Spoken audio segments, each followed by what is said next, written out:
গত বছর সেপ্টেম্বর মাসে বৈরুতের দক্ষিণাঞ্চলে ইসরায়েলি বিমান হামলায় হাসান নাসরুল্লাহ নিহত হওয়ার পর দীর্ঘদিন গোষ্ঠীটির কোনো শীর্ষ নেতা ছিলেন না।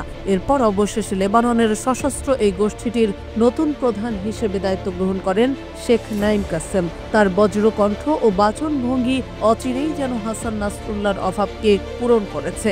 লেবাননের ইসলামী প্রতিরোধ আন্দোলন হিজবুল্লাহর মহাসচিব শেখ নাঈম কাসেম, সন্ত্রাসবাদ বিরোধী সংগ্রামের অগ্রনায়ক জেনারেল কাসেম সোলাইমানি এবং আবু মাহাদি আল মুহান্দিসের শাহাদাতের পঞ্চম বার্ষিকী উপলক্ষে এক ভাষণে বলেছেন, প্রতিরোধ অব্যাহত থাকবে এবং যে কোনো প্রতিরোধের নেতৃত্বই ঠিক করে কখন কিভাবে প্রতিরোধ গড়ে তোলা হবে, প্রতিরোধের পদ্ধতি কেমন হবে এবং যেসব অস্ত্র রয়েছে সেগুলো কিভাবে ব্যবহার করা হবে। তিনি বলেছেন, কেউ কেউ বলছে প্রতিরোধ সংগ্রাম পিছু হটেছে, কিন্তু প্রতিরোধ একটি শক্তিশালী বিশ্বাস। এটি শক্তিশালী হচ্ছে এবং শিকড় আরও গভীরে প্রবেশ করছে।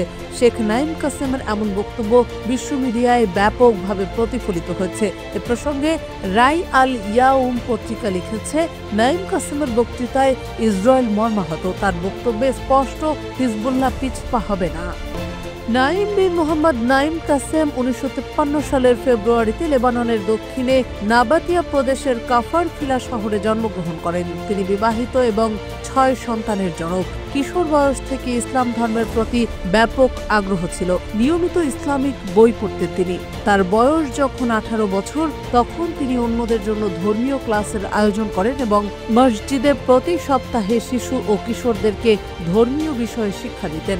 কেবল ইসলামিক জ্ঞান ও শিক্ষার প্রতি শেখ নাঈম কাসেমের আগ্রহ ছিল এমনটি নয়, রসায়ন শাস্ত্রের প্রতিও তিনি আগ্রহী ছিলেন।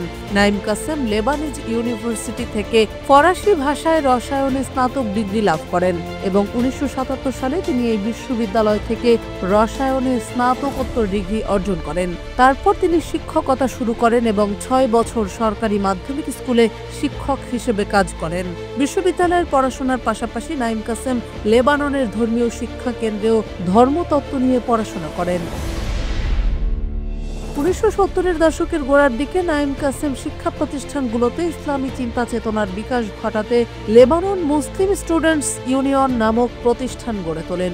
1974 সালে ইমাম মুসা সাদ্রের মাধ্যমে আমাল আন্দোলন প্রতিষ্ঠার পর তিনি এই আন্দোলনের সামরিক শাখা নিপীড়িতদের আন্দোলনে যোগ দেন এবং দখলদার ইসরায়েলের বিরুদ্ধে সংগ্রামে অবতীর্ণ হন।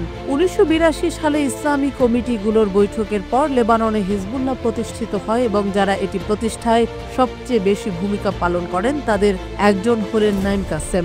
নাঈম কাসেম 1991 সালে হিজবুল্লাহ ডেপুটি সেক্রেটারি জেনারেলের পদে নির্বাচিত হন এবং সৈয়দ হাসান নাসরুল্লাহর শাহাদাতের আগ পর্যন্ত এই পদে অধিষ্ঠিত ছিলেন।